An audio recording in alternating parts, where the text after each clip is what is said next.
इस वक्त की बड़ी खबर, सीधा बात करेंगे स्टेटहुड को लेकर। लगातार नेशनल कॉन्फ्रेंस जो है, एक तरफ आज प्रेस कॉन्फ्रेंस करने वाली है उमर अब्दुल्ला, आज श्रीनगर में ये प्रेस कॉन्फ्रेंस करेंगे और आज दोपहर 3 बजे मीडिया से रूबरू खुद मुख्यमंत्री होंगे। इस बीच दिल्ली में स्टेटहुड प्रदर्शन के बाद ये प्रेस कॉन्फ्रेंस हो रही है। नेशनल कॉन्फ्रेंस की भविष्य की रणनीति जो है उमर अब्दुल्ला बता सकते हैं। पूरी खबर आपको बता दें, जम्मू कश्मीर में मुख्यमंत्री नेशनल कॉन्फ्रेंस के उपाध्यक्ष उमर अब्दुल्ला आज दोपहर 3 बजे श्रीनगर में ये प्रेस कॉन्फ्रेंस करने जा रहे हैं। मीडिया के साथ ये बातचीत नई दिल्ली में पार्टी के उस विरोध प्रदर्शन के एक दिन बाद हो रही है जिसमें जम्मू कश्मीर को राज्य का दर्जा बहाल करने की मांग की गई थी। उम्मीद है कि प्रेस कॉन्फ्रेंस में दिल्ली में हुए प्रदर्शन के बाद पार्टी के राजनीतिक रुख, राज्य का दर्जा बहाल करने की मांग और जम्मू कश्मीर से जुड़े अन्य जितने भी अहम मुद्दे हैं उन तमाम मुद्दों पर चर्चा होगी। उमर अब्दुल्ला के हालिया राजनीतिक घटनाक्रम और पार्टी की भविष्य की कार्य योजना पर मीडिया के सवालों का जवाब देने की भी संभावना जताई जा रही है। इस कार्यक्रम में नेशनल कॉन्फ्रेंस के वरिष्ठ नेताओं और साथ ही साथ केंद्र शासित प्रदेश भर से मीडिया के सदस्यों के शामिल होने की उम्मीद है। एक तरफ 20 जुलाई का वो समय तय किया गया था जहां पर 11 और 12 जुलाई को सबसे पहले जम्मू और कश्मीर में स्टेटहुड को लेकर प्रदर्शन किया गया, फिर दिल्ली का रुख किया गया जहां पर प्रदर्शन किया गया और इस बीच अब आज प्रेस कॉन्फ्रेंस जो है इस विरोध प्रदर्शन के बाद होने वाली है। लगातार स्टेटहुड का मुद्दा जो है वो उठाया जा रहा है और नेशनल कॉन्फ्रेंस ये बात कर रही है कि जल्द से जल्द जम्मू को वापस एक बार फिर से स्टेटहुड का दर्जा जो है वो दे दिया जाए। ये राजनीतिक लड़ाई लगातार देखने को मिल रही है और अब चीजें जिस तरीके से सामने आ रही है कि एक के बाद एक बड़ा विरोध प्रदर्शन, देखना यह है कि आगे सिचुएशन स्टेटहुड को लेकर जम्मू कश्मीर में क्या बनती है। हमारे साथ वरिष्ठ पत्रकार विनोद कुमार जुड़ चुके हैं। विनोद जी, सवाल ये रहेगा, स्टेटहुड की लड़ाई लगातार, चाहे जम्मू कश्मीर में प्रदर्शन करना हो, फिर सीधा दिल्ली पहुंचना हो, आके प्रेस कॉन्फ्रेंस करनी हो, अब ये कहीं ना कहीं एक मांग से ज्यादा राजनीतिक लड़ाई नजर आ रही है केंद्र और साथ ही साथ जम्मू कश्मीर के बीच।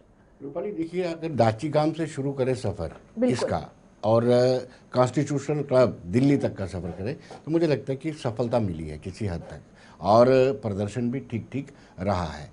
और उसका क्या इम्पैक्ट रहेगा, आगे क्या रोड मैप रहेगा, मुझे लगता है कि प्रेस कॉन्फ्रेंस में उमर अब्दुल्ला ये बताएंगे। साथ साथ में उमर अब्दुल्ला को ये भी देखना है कि उनको क्रिटिसिज्म का सामना करना पड़ रहा है। उनको इसलिए क्रिटिसिज्म का सामना करना पड़ रहा है क्योंकि जम्मू कश्मीर में नेचुरल क्लाइमेट से बहुत सारी मौतें हुई या बहुत सारा नुकसान हुआ है।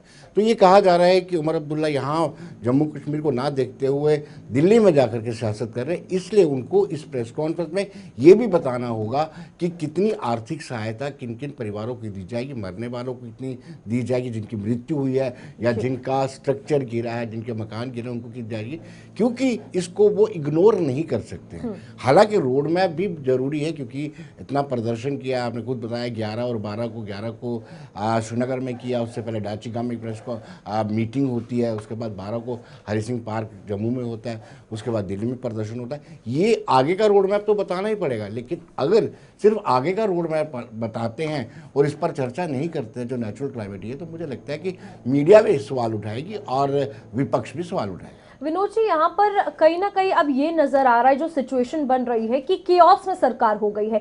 एक तरफ स्टेटहुड का मुद्दा लड़ाई का सामने आया है, दूसरी तरफ उमर अब्दुल्ला की उससे परे बहुत सारी स्टेटमेंट्स आई है जो कंट्रोवर्शियल रही है, उसके बाद अब जम्मू कश्मीर में लोगों की सिचुएशन, इन तमाम चीजों को एक साथ संभालना बहुत मुश्किल होगा सरकार के लिए। बिल्कुल, आपने ठीक कहा कि चैलेंजेस बहुत ज़्यादा हैं। एक तरफ आपने देखा होगा कि कल अगर नेशनल कॉन्फ्रेंस में दिल्ली में प्रदर्शन करना था, उसी तरह से भारतीय जनता पार्टी ने सचिवालय का घेराव करना था। और सचिवालय का घेराव इसलिए करना था कि जो नाकामियां हैं, जो डिलीवर करने में, सरकार डिलीवर करने में नाकाम रही है, उसको लेकर के सरकार को घेरना था। एक तो बात ये रही। दूसरा, आपको अपने ही विदिन आपका जो वोट बैंक है, आपकी जो कॉन्स्टिट्यूंसीज है कश्मीर में, वहाँ भी आपसे लोग नाराज़ हैं कि आपने जब वोट लिया था वो इस बात को लेकर के लिया था कि आप हमें 370 पूरा का पूरा वापस दिलाएंगे, 35 दिलाएंगे, लेकिन आज आप इस पे ही यानी स्टेटहुड को लेकर के ही सहमत हो चुके हैं, जो भी अभी तक नहीं मिल रही है।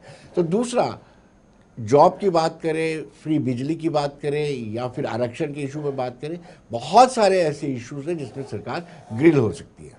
यहाँ विनोद जी, अगर सरकार की बात करें, बहुत बार ये कहीं ना कहीं क्वेश्चन उठा है कि आप हमारे लिए क्या कर रहे हैं। जनता ये सवाल कर रही है क्योंकि उन्होंने इन्हें चुना है। इस बीच सब चीजें कहीं ना कहीं केंद्र सरकार पर थोपी जा रही है कि उनके बिना परमिशन के हम कुछ नहीं कर सकते। यहाँ पर इलेक्टेड गवर्नमेंट की अगर बात करें, बहुत सी जिम्मेदारियां हैं जो उनके पास भी हैं, उसके बावजूद उन्होंने उस फील्ड में कुछ नहीं किया। ये भी एक जनता का सवाल है।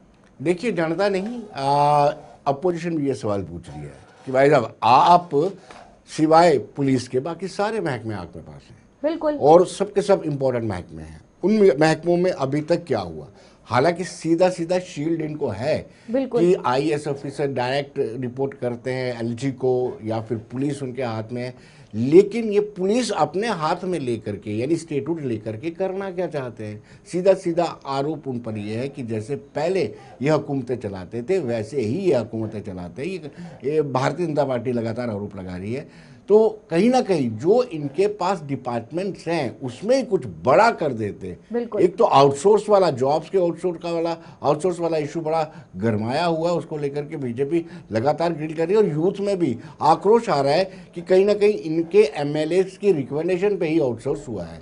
तो ये चैलेंज रहेगा। आखिरी सवाल रहेगा यही कि आज जो प्रेस कॉन्फ्रेंस कल के विरोध प्रदर्शन के बाद हो रही है, क्या ये दबाव बनाने की कोशिश की जा रही है केंद्र सरकार पर कि एक के बाद एक कहीं ना कहीं नया प्रोजेक्ट रोड मैप लाया गया है, या फिर कोई बड़ा ऐलान की उम्मीद करें आज की प्रेस कॉन्फ्रेंस में? देखिए, केंद्र सरकार पर दबाव इसलिए नहीं बन सकता है कि केंद्र सरकार, गृहमंत्री ने, अमित शाह ने on the floor of house ये कह दिया है। मुझे याद है कि प्रधानमंत्री नरेंद्र मोदी ने श्रीनगर में कहा था योग दिवस के अवसर पर, कोर्ट में भी कहा गया और कोर्ट ने भी आश्वस्त किया है।